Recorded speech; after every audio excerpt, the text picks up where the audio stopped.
ستاسو د وړاندې یو شپږ څیزونه بیانوم. ښکلي پیغمبر صلی الله علیه وسلم د هغې په باره کې فرمایي تاسو ما ته د تک شپږ څیزونو ضمانت راکوئ، د دې په بدل کې به زه تاسو ته جنت درکوم. زه تاسو ته د جنت ضمانت درکوم. د ښکلي پیغمبر صلی الله علیه و آله وسلم په شان صادق انسان نشته دی چې ښکلي پیغمبر وفرمایل د دې شپږو څیزونو ضمانت راکوئ، زه تاسو ته د دې په بدل کې د جنت ضامن جوړېږم، زه به تاسو ته جنت درکوم. هغه شپږ څیزونه کم یو دي؟ نو ښکلي پیغمبر صلی الله علیه وسلم فرمایي، دا حدیث مبارک حضرت عباده بن صامت رضی الله عنه هغه نقل کړی دی. فرمایي وعن عبادة بن الصامت رضي الله عنه أن النبي صلى الله عليه وسلم قال اضمنوا لي ستا من أنفسكم أضمن لكم الجنة اصدقوا إذا حدثتم. ښکلي پیغمبر صلی الله علیه وسلم فرمایي تاسو د شپږو څیزونو ضمانت راکئ، زه بس تاسو ته د جنت ضمانت درکم. ړومبې پکې اصدقوا اذا حدثتم، کله چې تاسو خبرې کوئ نو څه کوئ؟ رښتیا وایئ. چې کله څه خبرې کوئ خپل منځ کې چا سره چې څه خبره کوئ څه وایئ؟ رښتیا وایئ. خپل منځ کې خبرې کوئ، سودا خرڅوئ، څه اخلئ څه ورکوئ نو رښتیا وایئ.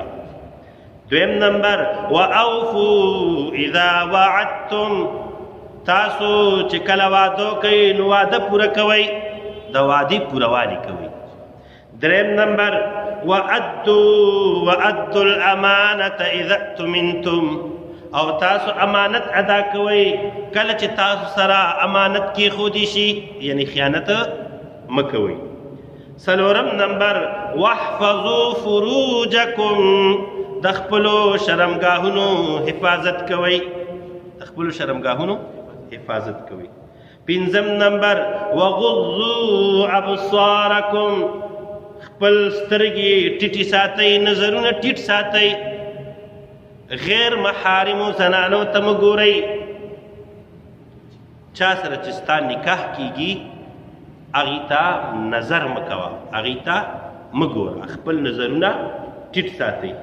شپږم نمبر وکفوا ایدیکم، او بند ساتئ خپل لاسونه د غلا کولو نه، د ډاکې کولو نه، د رشوت اخیستو نه، د غلط لیکلو نه، خپل لاسونه بند وساتئ. نو دا شپږ څیزونه دي. که مونږ وګورو دا د انسان بهترین اخلاق دي. بهترین اخلاق صرف دا نه دي چې ډېرې خشته خشته خبرې کوي، بلکې دا ښکلي ښکلي عادتونه چې دا انسان ځان کې راولي دا بهترین اخلاق دي. رښتیا ویل، رښتیا ویل د هر قوم دپاره چې کوم دی، هغه که مسلمانان دي که غیر مسلمانان دي، د ټولو دپاره رښتیا ویل چې کوم دی دا ښه صفت دی. او دویم نمبر چې تاسو د وعدې پورهوالی کوئ. واوفوا اذا وعدتم، چې کله تاسو واده وکئ نو هغه پوره کوئ. که واده نشئ پوره کولی بیا څه علاج دی؟ انسان مجبوري کله نشي پوره کولی، نو چې چا سره دې واده کړي هغه ته د مخکې نه ووایه چې زه یاره واده نشم پوره کولی، معذرت ورته وکړه. او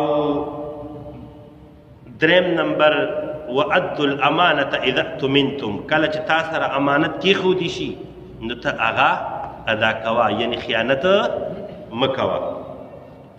څلورم نمبر د خپلو شرمګاهونو حفاظت کوئ، د خپلو شرمګاهونو حفاظت کوئ.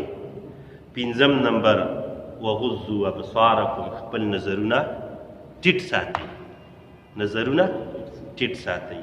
انسان غم چې شروع کیږي د کوم ځای نه شروع کیږي؟ د نظر نه شروع کیږي.